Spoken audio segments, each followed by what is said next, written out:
everybody. At this time, I'd like to call the special board meeting to order. Clerk of the board, please call the roll. Hall. Present. Arancibia. Present. Segura. Present. Solis.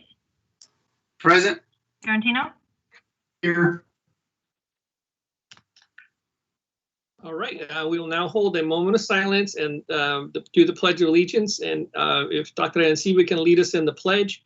In the moment of silence, if we could please have in our thoughts, as we learned last night, Cesar Fernandez's mother-in-law, Alicia Monge, who passed away due to COVID, and all those who have passed away due to COVID in our community and from the Sweetwater family.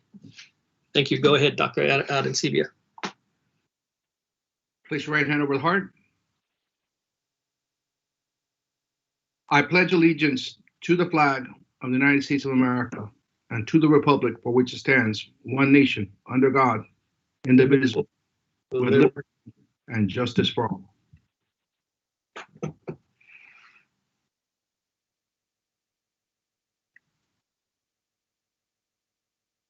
Thank you.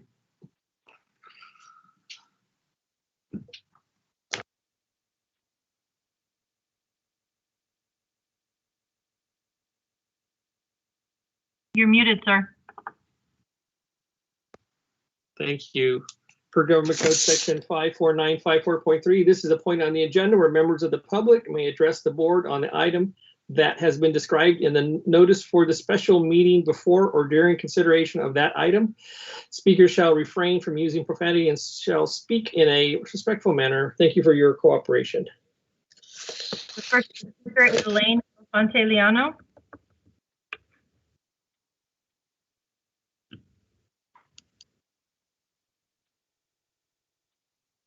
Elaine? Can you hear me? Yes, go ahead. Yes. Good evening, President Segura, members of the board, and Dr. Gary. I am pleased that this special board meeting is taking place to discuss the process and timeline of the superintendent search. Based on the service agreement with the county, the engagement plan states that a series of meetings will take place that would include a meeting with designated committee members to receive input. I respectfully request that the Filipino Advisory Committee and the Black Lives Matter Advocacy Group be invited to participate in the process and use the chairs from each committee to select the participants. This is critical to ensure that there is authenticity in gaining input from all stakeholders. This will pave the way for a positive atmosphere that will surround the final decision. Please consider to continue to use the committee members in both the recruitment and selection phase in reviewing the candidates and allow for participation in interviewing to narrow the pool of candidates. In doing so, the process will ensure transparency and the importance of demonstrating the alignment between the board and the school community. Thank you. Thank you. The next speaker is Tanashia Dorame.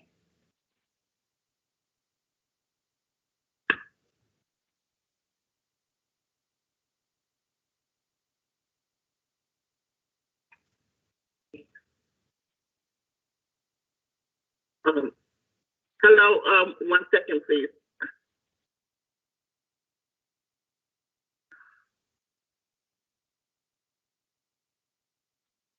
I gotta pull up my thing here.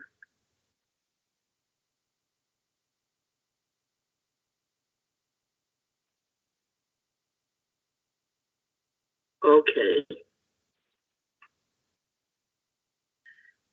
Dear esteemed board members, I am writing to express my concern over the appointment process for Superintendent of Sweetwater Union High School District. The search for superintendent of one of the largest districts in California is an exciting endeavor. Only the most highly qualified, forward-thinking candidates can fit the role.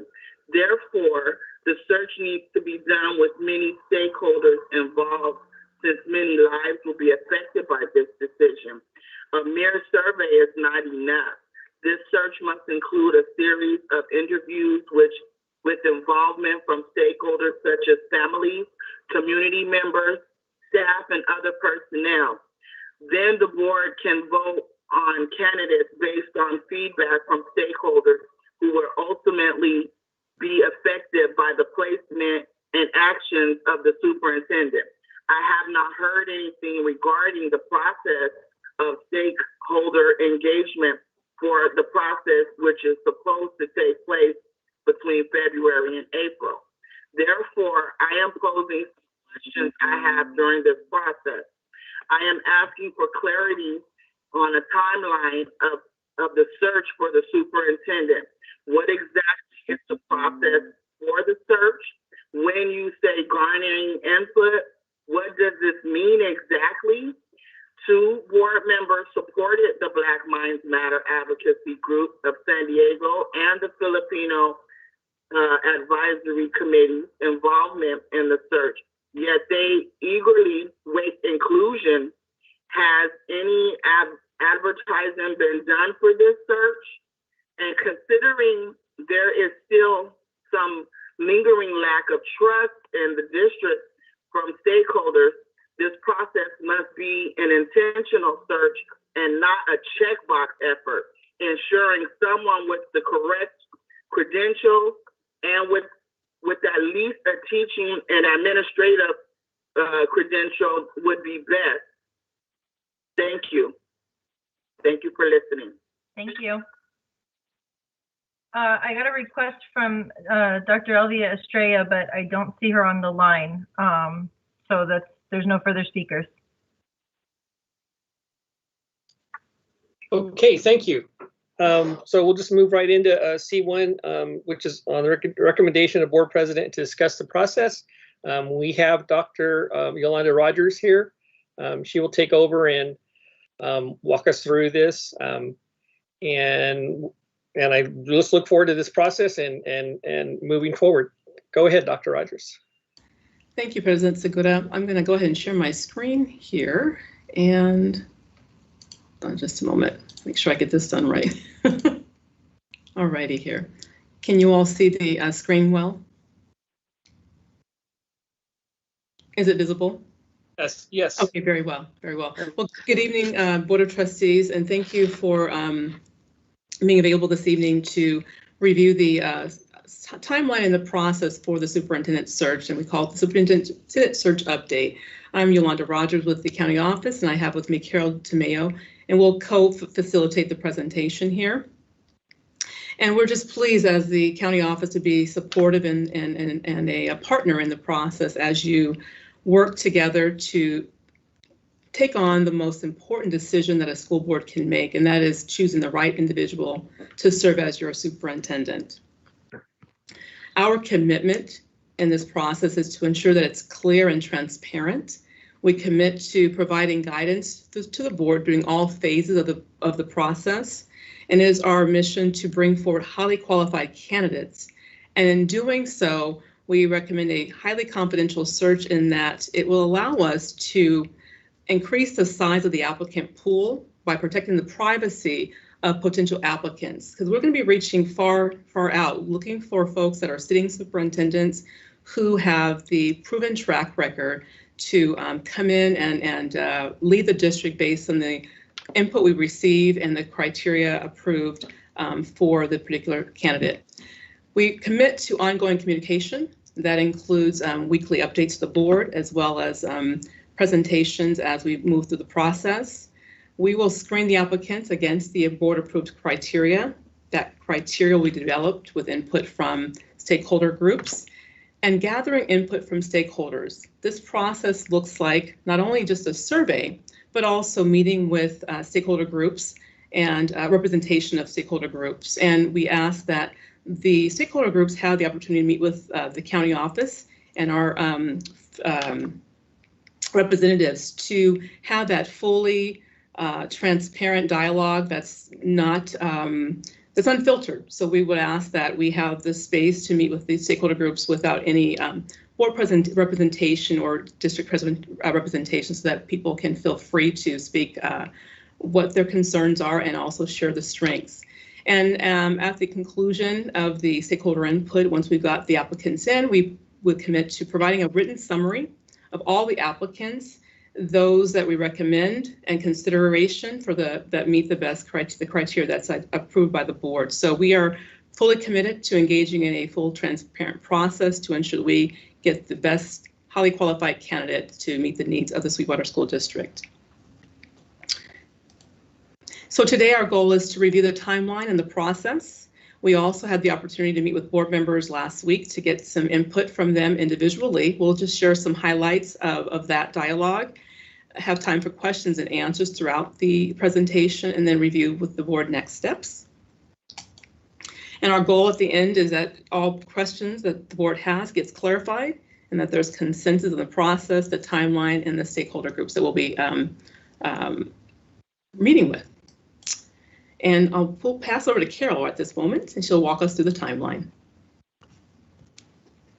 Thank you for having us this evening. I'm excited to walk you through the proposed timeline of work that we're going to be doing along with the board and the community in Sweetwater. We're very excited to get the process started. Yes. So as we are going forward at this point, we're actually right next to February 8th. So what we're going to be doing today is going over those one-on-one input sessions from the Board of Trustees that we had last week, and starting to talk about creating a position posting. We're going to be looking at information that was provided by the board, and then over the next couple of weeks, we're going to be getting feedback from our stakeholders and combining the two, looking at what does the board feel is important, what do stakeholders feel is important, where are our common points of interest, and then starting to develop the process as we go along for creating that posting and looking for the perfect person to come and lead Sweetwater. In March, we're going to synthesize the data from everything that we've received from stakeholder. We're going to post the position based on the characteristics and attributes and experience that we want that candidate to have, and distribute the brochure across California. We're going to be working also at that point to begin the board presentation again and beginning that recruitment. Throughout the process, we'll be doing screenings to make sure that whatever the board has decided as the minimum qualifications, that people are meeting those minimum qualifications and moving on through the process. In April 2nd, the recruitment closes, and we'll be providing the Board of Trustees with all of the applications that were received. They'll be reviewing them, and we'll be holding initial interviews on April the 12th. And going to be selecting finalists. At that point, SDCOE will start their reference checks, and we will move on to the final selection interviews on April 17th and 18th. That will be happening in closed session. And then on April 19th, we'll make our announcement. The board will make their announcement of their final selection in open session at a special board meeting. And then we'll start talking about a validation visit, negotiating the contract, and then approval of the contract at the regularly scheduled meeting on May the 10th. So that is our timeline. And then just to clarify if there's any confusion, the week of, so you'll see at the top here, so there's sometimes certain dates that we have included, but also there's some dates that will just happen, activities that will happen during the particular weeks that are highlighted there.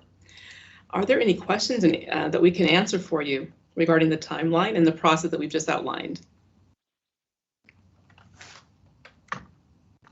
Looks like Mr. Tarantino. You can go ahead and can you see who has their hands raised?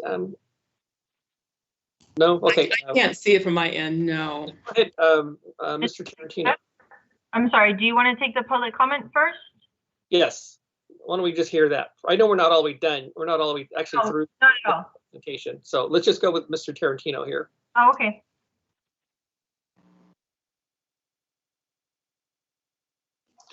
I have my camera off when I speak because the voice is clear when that happens. So I'm not trying to hide. It's just that if I talk and you can see me, you're not going to hear me. So it was mentioned that that the search range is California only. Is that my correct understanding?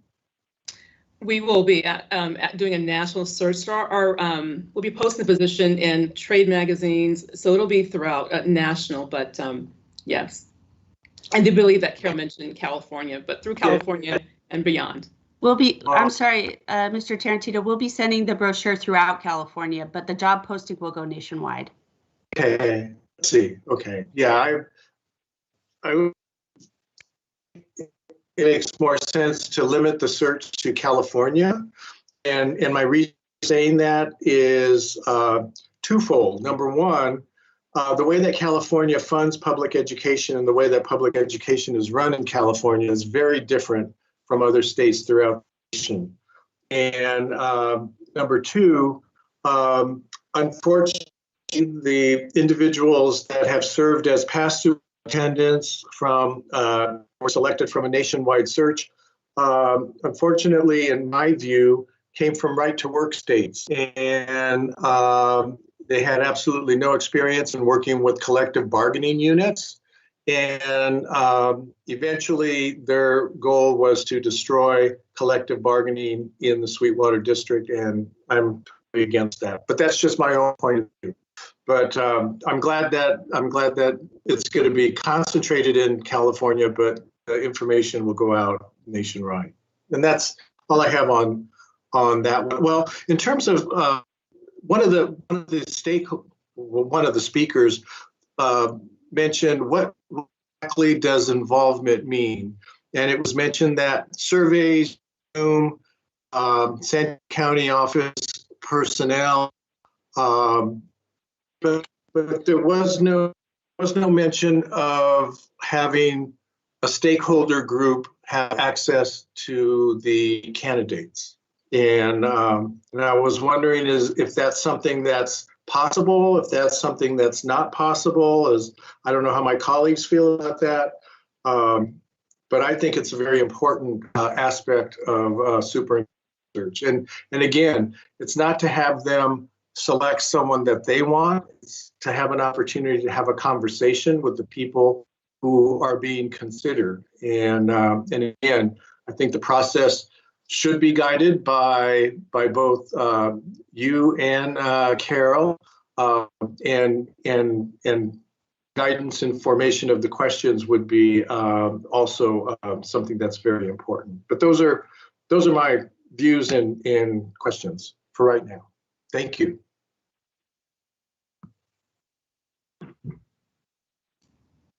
Thank you, Mr. Tarantino.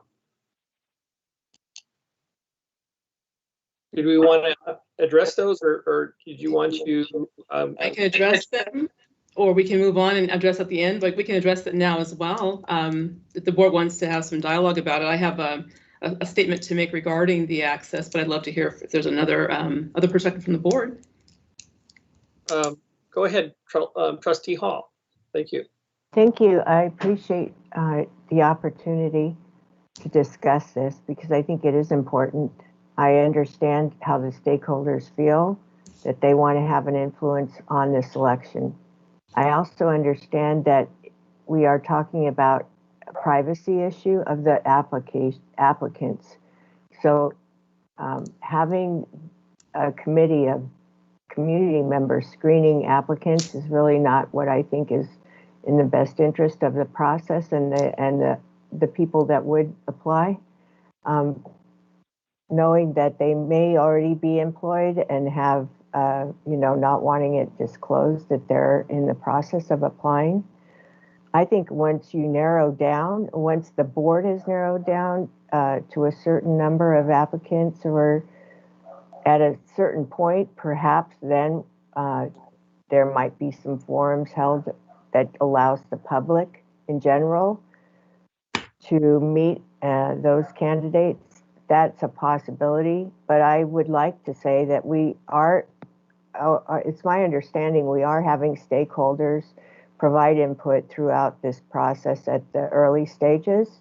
And I think that's appropriate, but I think it's really behooves our board to be the ones that screen and interview and do all of that process.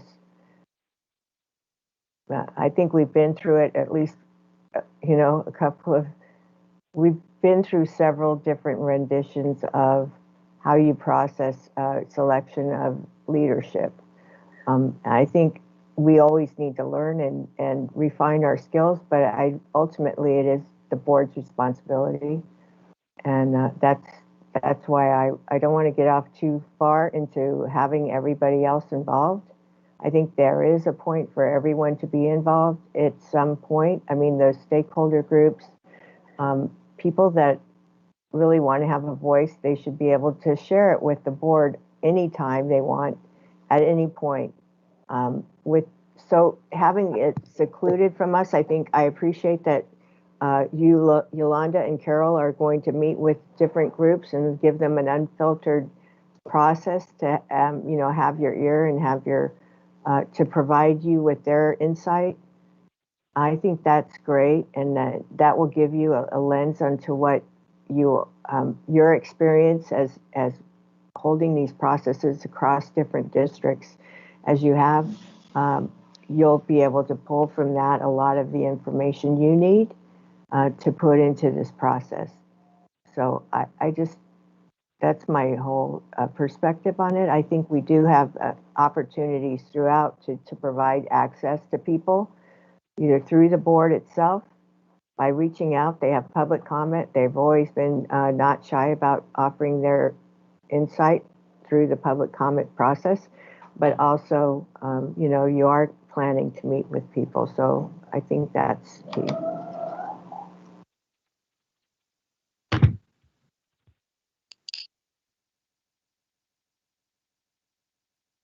Thank you, Trustee Hall. Are you done?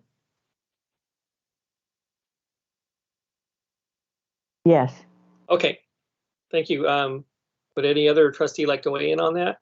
I would, I would have to agree with Trustee Hall. I think, what's really critical is the privacy issue or component of that, of the process. And I think if that is not held, to strict, to be very private, I think some people won't apply. Quite honestly, I think that would happen. And I think we are gonna, we have a lot of stakeholder groups and on the list, and there's probably gonna be more added once we get to that slide. But I would agree with Trustee Hall on what she just said. Any other board member want to say anything, or not? We can move on. Go ahead, Dr. Rogers.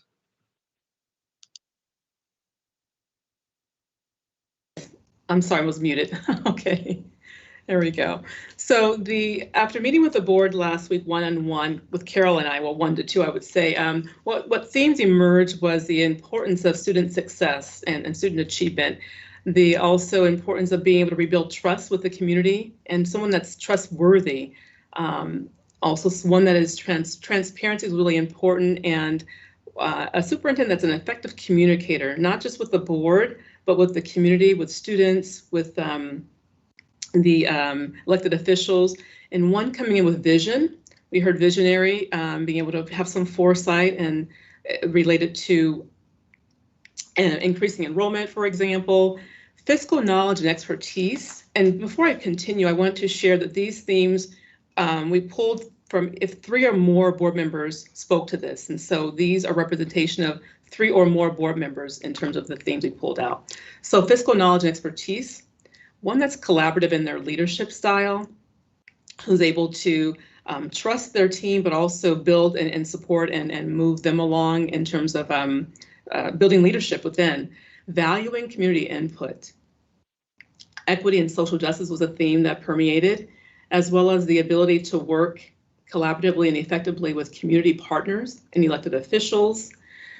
Big focus, as we are in the middle of COVID, came up was bringing students and staff back after COVID.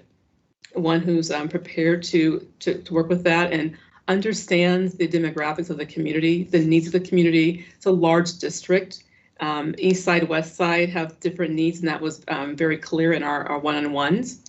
And one that's visible, a superintendent was visible, who's not only visible out in the public, but also on school sites, being available and seen by the district as well as community. And then someone coming with a wide range of experiences, considering the needs of the district and the direction that the board would like to continue going. So, I have questions and answers. Any comments on this, I should say?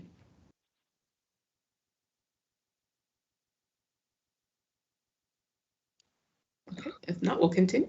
Yes, Well, please. I did want to say something. I mean, I think it's important for the community to understand that if we have that many input themes that are with 3 or more people, I think we're pretty much on the same page as to the leadership qualities of this a new superintendent. And I think we have to have faith in the process as we go through, that we will be able to address these issues with the next hire. I think that's really, really important. I think and that's one of the reasons I think it will make for a good board for looking at the applicants and picking out the best leader for the district.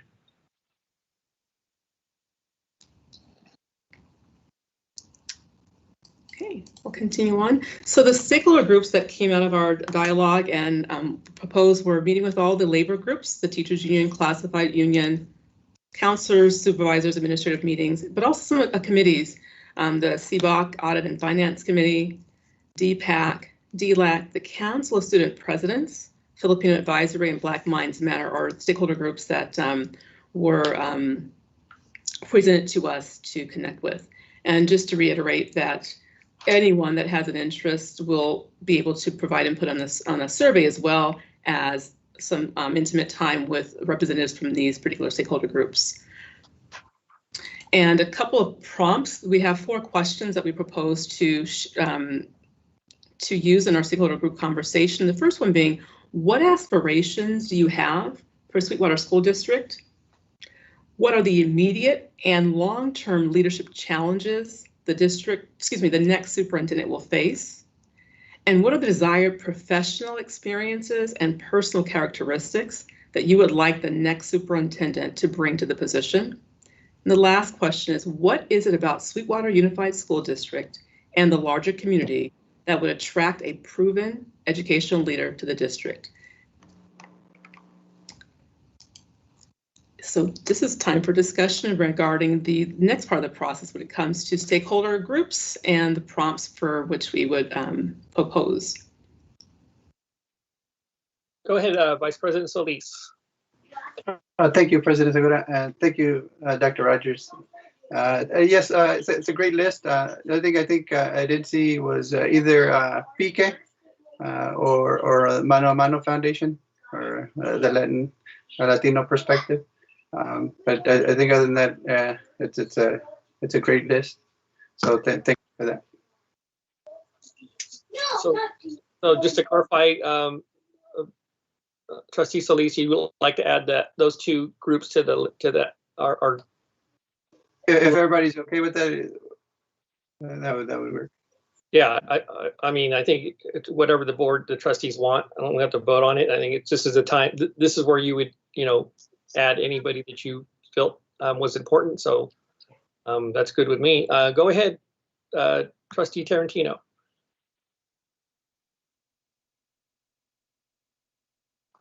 So I would recommend various councils throughout the district. Frank, you're breaking up a little. Could you say that again? I would recommend that we include representatives from the various school site councils at the school sites.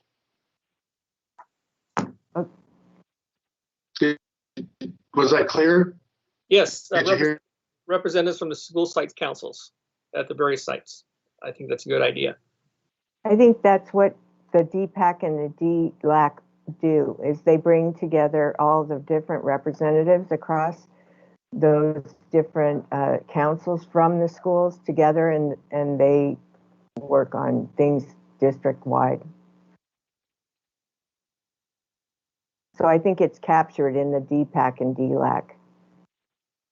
So as long as they're not just meeting with the officers of those 2 committees, I think they're going to capture a lot of the same people that would be on the school site councils.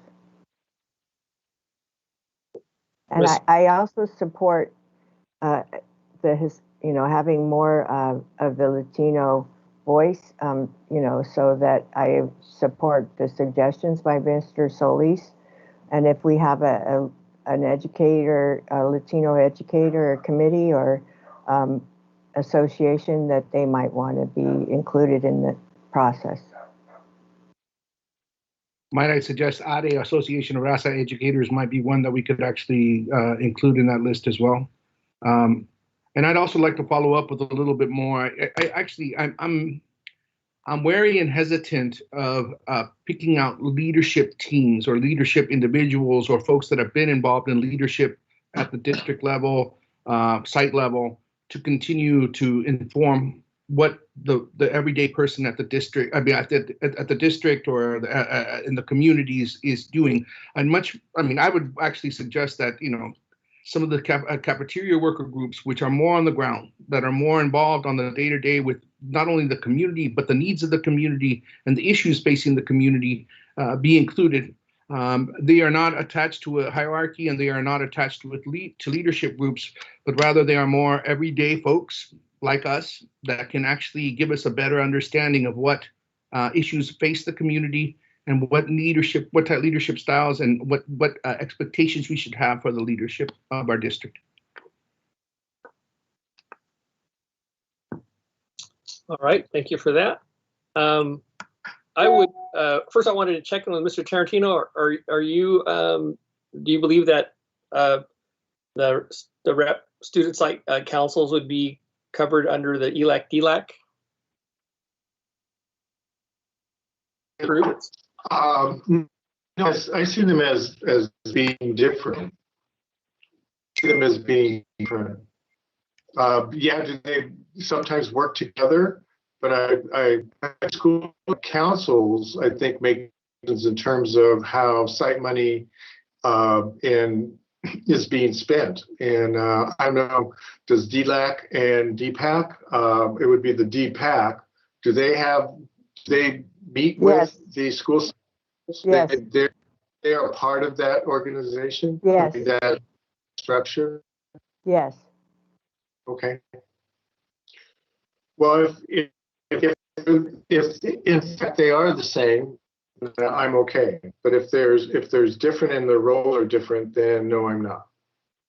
Okay, well, I guess we could look into that and see if Okay. there's a difference, and if it is not like what you're looking for, we could definitely have it added. Okay, I'm good with that. Thank you.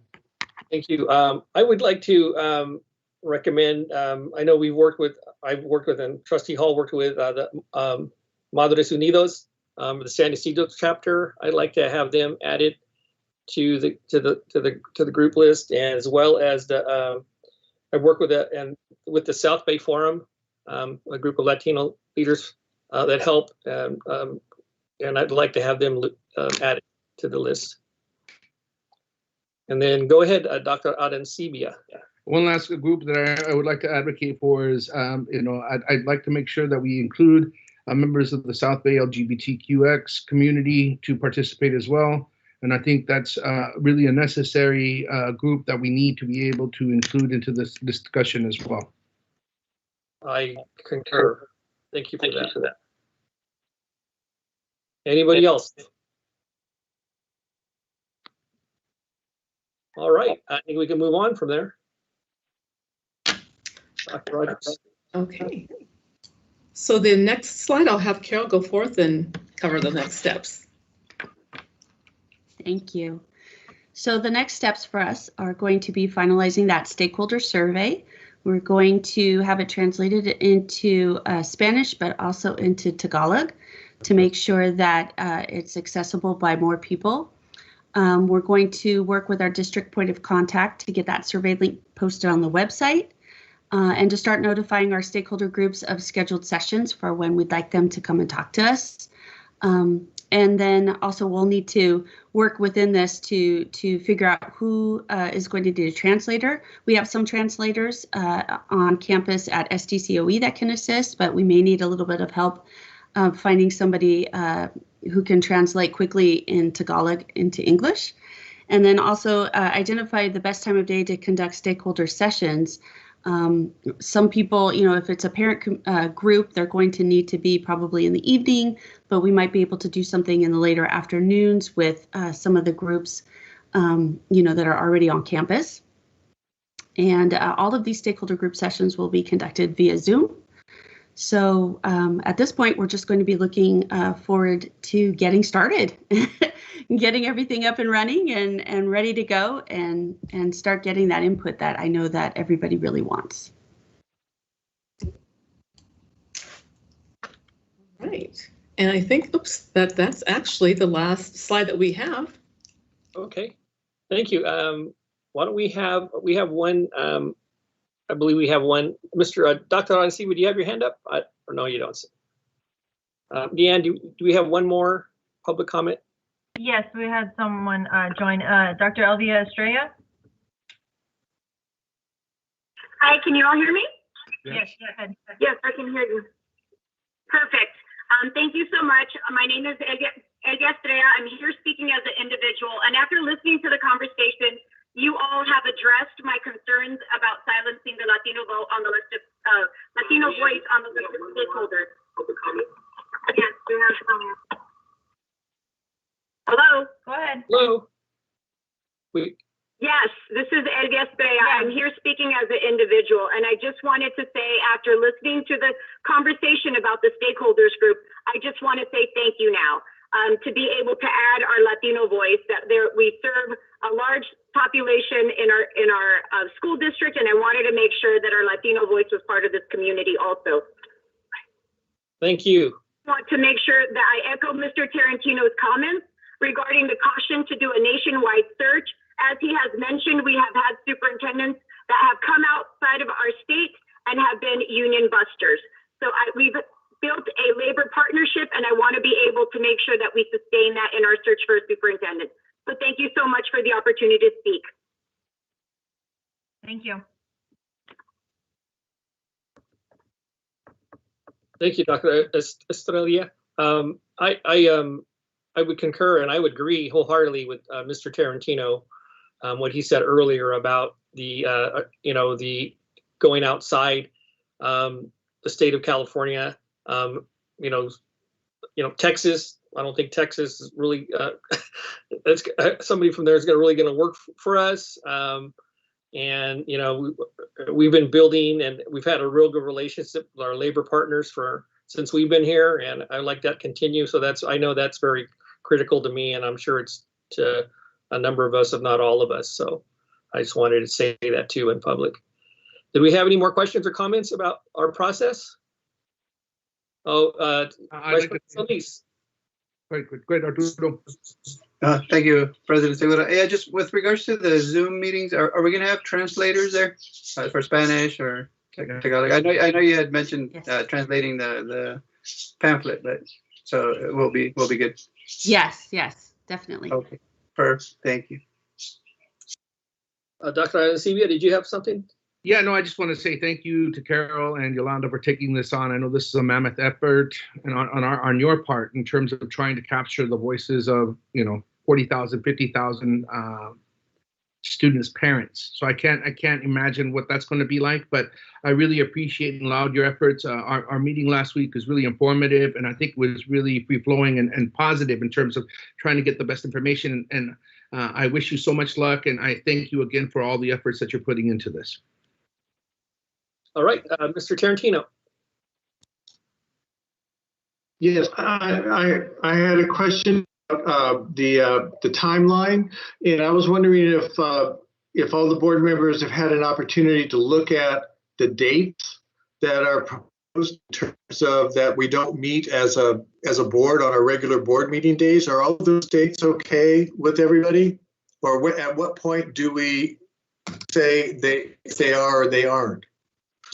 Mr. Tarantino, Trustee Tarantino, I think what from what I understood from the presentation, those are kind of target dates so that we adjust our schedules around those target dates. Is that correct, Yolanda, or am I incorrect in that assumption? Our goal is to not have to have many special meetings. So, and the actual timeline we have the week of.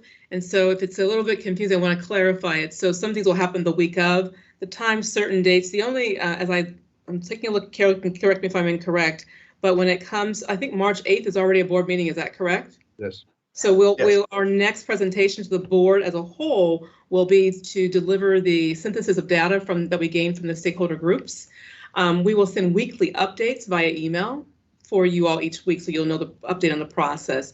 The other meeting that I can gather here that will be a meeting that's a special meeting will be the 19th, and that's when you announce the final selection. So we are trying to be mindful of your time and your schedules and not have to pull you frequently, but keep you updated at the same time. I'll take a look at April 12th. BOE initial interviews, closed session. It's those kind of dates that I'm talking about. April 17th to 18th, final interviews. Oh, I hear what you're saying. Yeah. Do you see what I'm saying? I don't know. Has everybody had a chance to look at those dates to make sure?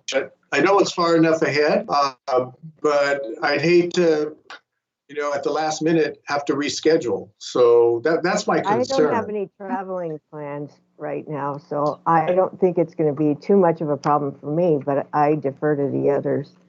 Yeah, I'm good with those dates. I have looked at them. I have two. I'm good too. So I just want to make sure everybody.